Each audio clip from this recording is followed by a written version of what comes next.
Hello everyone, welcome to my channel Sahi Khata Bahi Khata.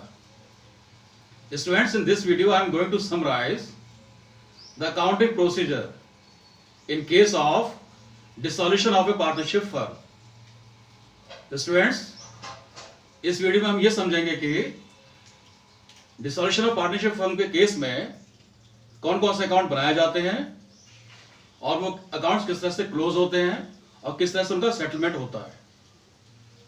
जैसा कि students आपको पता है कि dissolution of partnership firm means when all the business activities are going to be close down and all the accounts are going to be closed forever and partners are withdrawing capital from the firm permanently.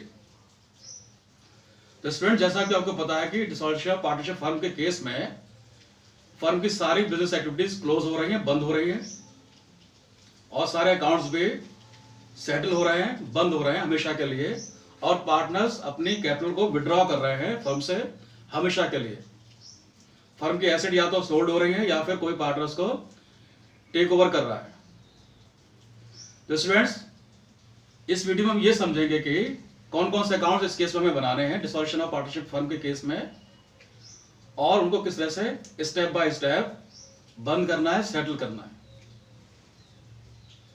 तो students, जो ये accounting procedure है in case of dissolution of partnership firm, उसमें हमें 4 accounts prepare करने हैं generally और उनको स्टेप बाय स्टेप क्लोज भी करना है और उनका सीक्वेंस ऑफ बनाने का और क्लोज करने का यही रहेगा। तो सबसे पहले इसमें हम देखेंगे तो स्टूडेंट्स, इसमें हमें क्या करना है, 4 अकाउंट्स जो बनाने हैं वो कौन कौन से हैं।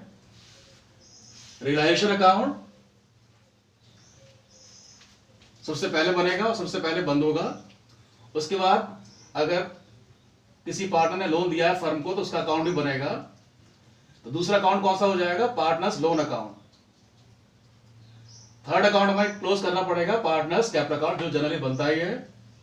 और सबसे लास्ट में कौन सा अकाउंट बनाएंगे, अकाउंट तो वैसे सारे ही साथ साथ बन रहे हैं लेकिन इनको जो सीक्वेंस वाइज हम बंद कर रहे हैं उनका सीक्वेंस क्या रहेगा। सबसे पहले रियलाइजेशन अकाउंट प्रिपेयर करेंगे, उसे क्लोज करेंगे, उसके बाद पार्टनर्स लोन अकाउंट क्लोज करेंगे, उसके बाद पार्टनर्स कैपिटल अकाउंट क्लोज करेंगे और जो फाइनल पेमेंट हो जाएगा उसकी एंट्री किस में आएगी, बैंक अकाउंट में आ जाएगी या फिर कैश अकाउंट, जैसा भी क्वेश्चन में गिवन हो, केस में गिवन हो, उसको हम यूज करेंगे।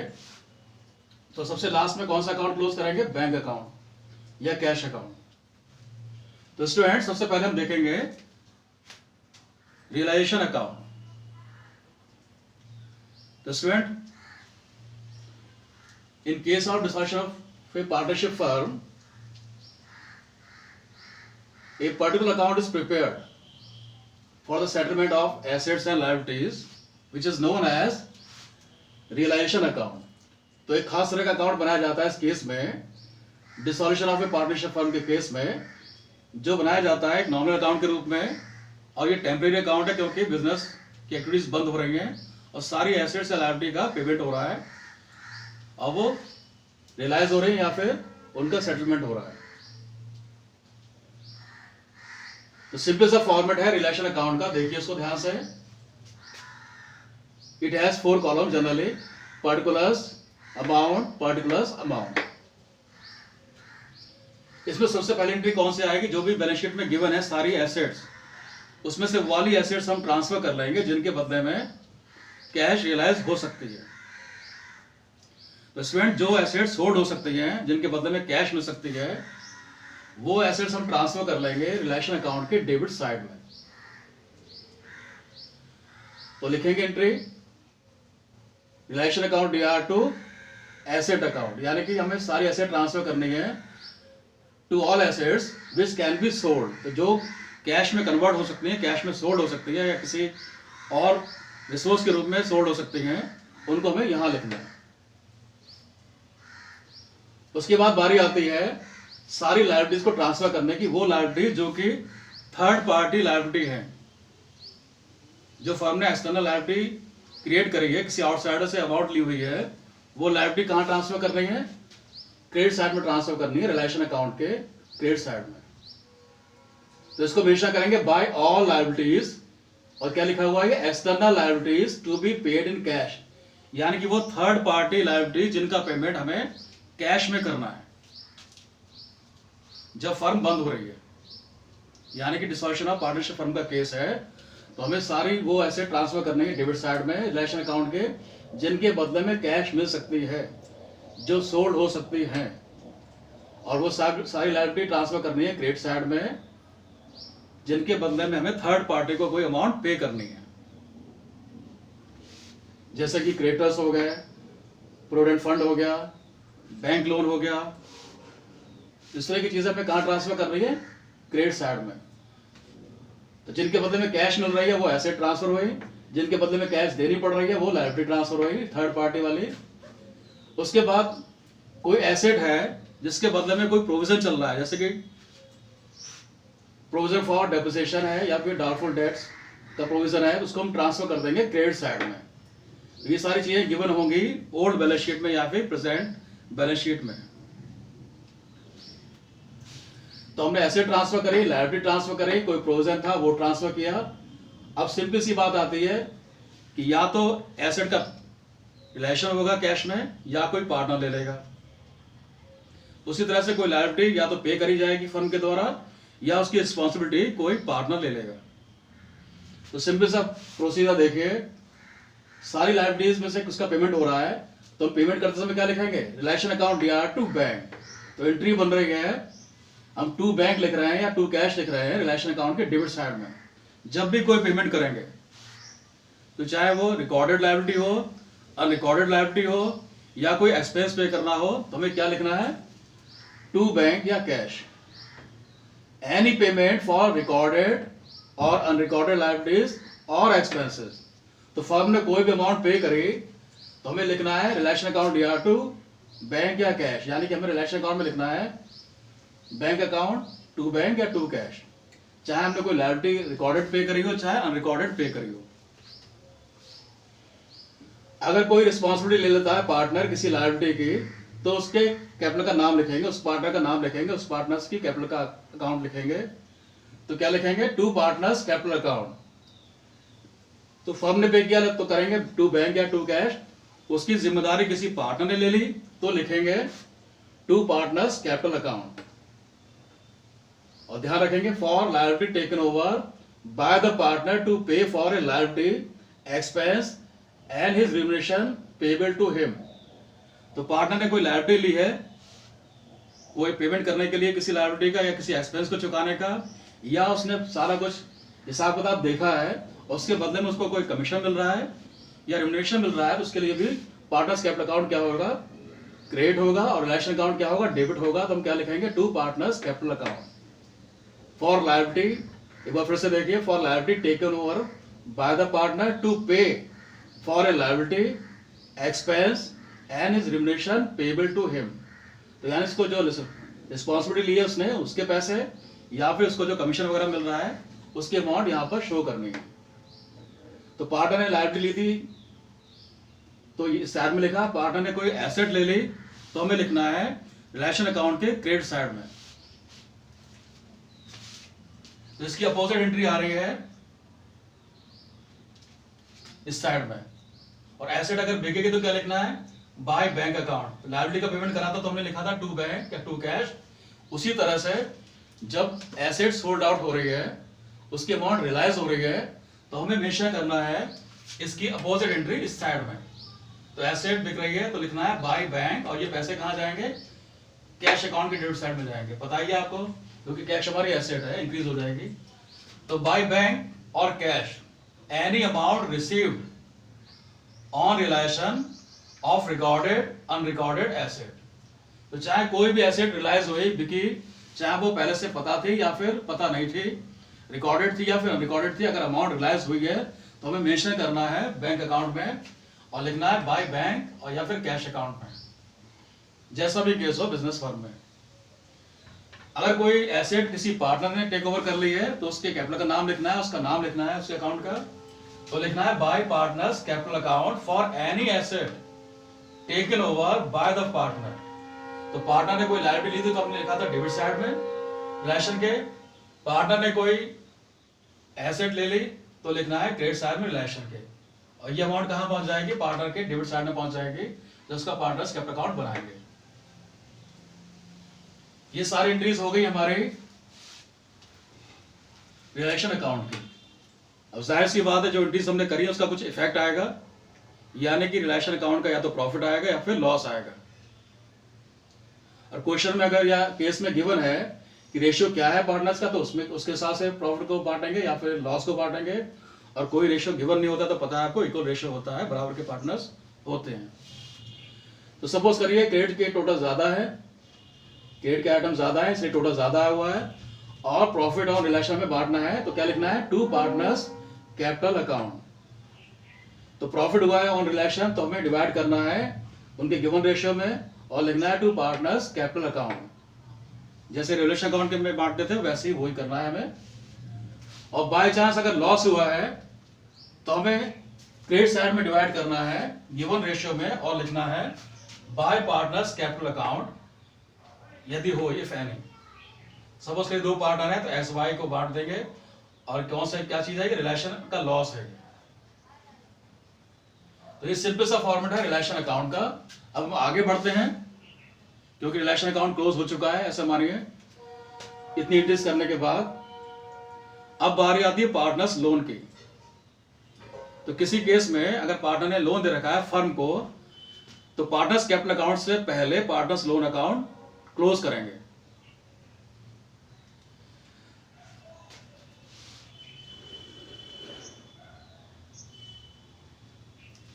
तो इसकी एंट्री देखिए, सेकंड अकाउंट हमारा आता है क्लोज होने के लिए पार्टनर्स लोन अकाउंट। एक पार्टनर ने लोन दिया है तो एक अकाउंट बना लेंगे, दो ने दिया है तो दो का अकाउंट बनाएंगे। जैसे भी केसेस होंगे उसके हिसाब से हम अकाउंट प्रिपेयर कर लेंगे और स्टेप बाय स्टेप उनको क्लोज कर देंगे। अब पार्टनर्स लोन हमारी क्या है, लायबिलिटी है। तो लायबिलिटी का बैलेंस कौन सा चलता है, क्रेडिट साइड में चलता है। तो क्या लिखा होता है या क्या लिखते हैं, बाय बैलेंस बीडी, यानी बाय बैलेंस ब्रॉट डाउन। तो प्रीवियस बैलेंस चल रहा है हमारा लोन का, पार्टनर्स लोन अकाउंट का मेंशन कर देंगे और उसका पेमेंट कर देंगे। तो क्या लिखेंगे, partners loan account DR to bank या टू कैश। वो सिंपल एंट्रीज ही बन रही है, जनरल एंट्रीज बन रही है जो कि हमारी रूल्स ऑफ डेबिट क्रेडिट के हिसाब से बनती है। लोन का पेमेंट करा तो loan account DR to bank या टू कैश होता है, वही हम एंट्री कर रहे हैं। तो partners loan account DR to bank to cash हो गया हमारा, इसकी हमने एंट्री कर दी। और ब्रैकेट में क्या लिखा हुआ है याद रखने के लिए, रीपेमेंट ऑफ लोन, यानी कि लोन चुका दिया, टू बैंक कर दिया, टू कैश कर दिया। और ये करने के बाद क्या हुआ, अकाउंट क्लोज हो गया, पार्टनर्स लोन अकाउंट। तो इस तरह से हमारे दो अकाउंट क्लोज हो गए इस समय तक इस प्रोसीजर में, रिलेशन अकाउंट और पार्टनर्स लोन अकाउंट। अब बारी आती है पार्टनर्स कैपिटल अकाउंट की। तो स्टूडेंट्स पार्टनर्स कैपिटल अकाउंट वैसे ही बन रहा है जैसे कि पहले बनता था, बस हमें ये ध्यान रखना है कि जो रिलेशन अकाउंट की एंट्रीज हैं वो हम इसमें और रिकॉर्ड कर देंगे। तो जो रिलेशन अकाउंट में एंट्रीज आई वो तो हम देखेंगे ही, उससे पहले जो पुरानी एंट्रीज चल रही है उनको देख लेते हैं एक बार। तो सपोज करिए एग्जांपल जो गिवन है इसमें, उसमें दो पार्टनर है एक्स और वाई। तो हमें दो कॉलम बनाने हैं डेबिट साइड में और दो कॉलम बनाने हैं क्रेडिट साइड में। और सिंपल सी बात है, इसमें बाय बैलेंस बीडी चल रहा है, इनके कैपिटल अकाउंट का बैलेंस चल रहा है पुराना वाला। तो लिखना है क्रेडिट साइड में बाय बैलेंस बीडी करके एक्स का एक्स कॉलम है, वाई का वाई कॉलम है। कोई पुराना प्रॉफिट है प्रॉफिट लॉस अकाउंट में, क्रेडिट बैलेंस गिवन है तो उसको भी डिवाइड कर देंगे रेशियो में जो गिवन हुआ क्वेश्चन में या केस में। क्रेडिट साइड में कोई जनरल रिजर्व है तो उसको भी ट्रांसफर कर देंगे पार्टनर्स कैपिटल अकाउंट के क्रेडिट साइड में, ये आपको ऑलरेडी पता है। और केस में कोई गिवन है वर्कमैन कंपनसेशन फंड। तो वर्कमैन कंपनसेशन फंड में आपको पता है जो अमाउंट लायबिलिटी पे करने के बाद बच रही है वो पार्टनर्स कैपिटल अकाउंट में जाती है, उसको डिवाइड कर देते हैं। जो फालतू अमाउंट है उसको डिवाइड करना है, बाकी अमाउंट यूज हो रही है रिलेशन अकाउंट में, ये आप ध्यान रखेंगे। तो वर्कमैन कंपनसेशन फंड की जो एक्सेस अमाउंट बचेगी लायबिलिटी पे करने के बाद उसको हम पार्टनर्स कैपिटल अकाउंट में गिवन रेशियो में डिवाइड कर देंगे, ये आपको ऑलरेडी पता है। इसी तरह से डेबिट साइड में पार्टनर्स कैपिटल अकाउंट की क्या चल रहा है, टू ड्राइंग्स, उन्होंने कोई ड्राइंग्स कर रखी है तो यहाँ लिखा हुआ है डेबिट साइड में कोई पुराना लॉस डिवाइड कर रखा है या करना है तो टू P&L अकाउंट डिवाइड कर दिया। ये सारी चीजें कैसे होगी, पुराने आइटम्स हैं जो हम ऑलरेडी रिकॉर्ड करते रहते हैं पार्टनर्स कैपिटल अकाउंट में। अब वो एंट्रीज आएंगे जो एंट्रीज आ रही हैं हमारे बैंक अकाउंट के थ्रू या फिर रिलेशन अकाउंट के थ्रू। तो रिलेशन अकाउंट में क्या हुआ, कोई किसी पार्टनर ने कोई एसेट ले ली थी, तो उसकी एंट्री आ रही है, ये एंट्री हमने यहां पर लिखी थी बाय पार्टनर्स कैपिटल अकाउंट। तो स्टूडेंट्स, जो हमने ये किसी पार्टनर ने कोई एसेट ली थी बाय पार्टनर्स कैपिटल अकाउंट यहां लिखा हुआ है, तो इसकी रिवर्स एंट्री कहां पर आ रही है, यहां पर आ रही है टू रिलेशन अकाउंट। अगर एक्स ने कोई एसेट लिए तो एक्स में कैपिटल अकाउंट में, और वाई ने लिए तो वाई के कैपिटल अकाउंट में। इसी तरह से किसी पार्टनर ने कोई लायबिलिटी टेक ओवर करी है, जो उसकी अमाउंट यहां लिखी हुई है टू पार्टनर्स कैपिटल अकाउंट, तो इसकी रिवर्स एंट्री कहां पर आ रही है, यहां पर आ रही है बाय रिलेशन अकाउंट, और ब्रैकेट में क्या लिखा हुआ है, लायबिलिटी, यानी कि liability taken over by the partner. तो पार्टनर ने कोई लायबिलिटी ली तो उससे उसका अकाउंट क्रिएट हो रहा है, उसने कोई एसेट ली तो जाहिर सी बात है वो डेबिट हो जाएगा। अब बात आती है फाइनल एंट्री की। तो जैसे हम रेगुलर क्वेश्चंस में क्या करते हैं, बैलेंस शीट निकालते हैं, वैसे ही हम बैलेंस शीट निकालेंगे, लेकिन रफ में निकालेंगे, और वो अमाउंट जो निकलेगी डेबिट साइड में क्रेडिट साइड में, वो क्या हो जाएगी, वो फाइनल पेमेंट हो जाएगा, यानी कि पार्टनर जो है अपनी कैपिटल विड्रॉ कर रहे हैं, वो डिसइन्वेस्टमेंट कर रहे हैं अपनी कैपिटल का बिजनेस फर्म से हमेशा के लिए। तो फाइनल पेमेंट निकल रहा है, वैसे ही निकल रहा है जैसे कि बैलेंस शीट निकालते हैं, लेकिन बैलेंस शीट लिखना नहीं है, उसकी जगह में लिखना है टू बैंक। अगर कोई पार्टनर को पैसे मिलने वाले हैं तो लिखना है टू बैंक, और उसने कोई एसेट ले रखी है तो उससे पैसे लेने पड़ेंगे हमें, और उसका बैलेंस शीट निकलेगा साइड में, तो लिखेंगे बाय बैंक या बाय कैश। तो सिंपल सा एग्जांपल लेते हैं कि पेमेंट करना है पार्टनर को, यानी पार्टनर पैसे लेके जा रहा है और फाइनल पेमेंट हो रहा है, तो सिंपल सी बात है टू बैंक लिखेंगे या फिर टू कैश लिखेंगे, जैसा भी केस होगा, और फाइनल पेमेंट यानी कि जो बैलेंस शीट निकलता है जो कि रफ में निकला हुआ है, उसी अमाउंट के लिए हम मेंशन कर देंगे टू बैंक या टू कैश, जैसा भी केस होगा, और ये फाइनल पेमेंट हो जाएगा। इस तरह से हमारा तीसरा अकाउंट भी क्लोज हो जाएगा, जो कि पार्टनर्स कैपिटल अकाउंट है। तो इस तरह से 3 अकाउंट क्लोज हो चुके हैं। सबसे पहले रिलेशन अकाउंट क्लोज किया, फिर पार्टनर्स लोन अकाउंट क्लोज किया, उसके बाद पार्टनर्स कैपिटल अकाउंट क्लोज किया हमने, और अब बारी आती है फाइनल पेमेंट करने के बाद बैंक अकाउंट या कैश अकाउंट को क्लोज करने की। तो स्टूडेंट्स, कैश या बैंक अकाउंट को हम कंबाइन कर लेंगे, और दोनों के बैलेंस बीडी अगर क्वेश्चन में है, गिवन है केस में, तो उनको कंबाइन करके लिख देंगे टू बैलेंस बीडी। तो ये प्रीवियस बैलेंस चल रहा है हमारा बैंक अकाउंट का, कैश अकाउंट का, उसको हम मेंशन कर देंगे to balance BD debit side में, क्योंकि कैश या बैंक हमारी क्या है, एसेट है एक तरह की, और करेंट एसेट है, ये पता है आपको। फिर जो एसेट रिलाइज हुई है, जो एसेट सोल्ड हुई थी, ये एसेट सोल्ड हुई थी, तो इनकी एंट्री कहां पर जा रही है, यहां पर आ रही है। तो सारी एसेट सोल्ड हुई, उनके पैसे मिले, तो रिलेशन अकाउंट क्रिएट हुआ और बैंक अकाउंट क्या हुआ, डेबिट हुआ। In the same way all the payments regarding liabilities or expenses are mentioned in credit side of bank account और कैश अकाउंट। जो भी पेमेंट्स करे गए हैं, तो पेमेंट्स करते हैं तो क्या होता है, बैंक अकाउंट या कैश अकाउंट क्या होता है, क्रेडिट हो जाता है, यानी कि डिक्रीज हो जाता है। तो एसेट देखिए तो लिखना है डेबिट साइड में, और लायबिलिटीज का पेमेंट करा है, एक्सपेंसेस का पेमेंट करा है, तो लिखना है रिलेशन अकाउंट के डेबिट साइड में, और बैंक अकाउंट के क्रेडिट साइड में। इस तरह से पार्टनर्स के लोन का पेमेंट करा था, लिखना है bye partners loan account, credit side में बैंक या कैश अकाउंट के। फिर जो फाइनल पेमेंट हुआ है, इस वाली एंट्री को कॉमन होना चाहिए, इक्वल होना चाहिए, टैली करना चाहिए।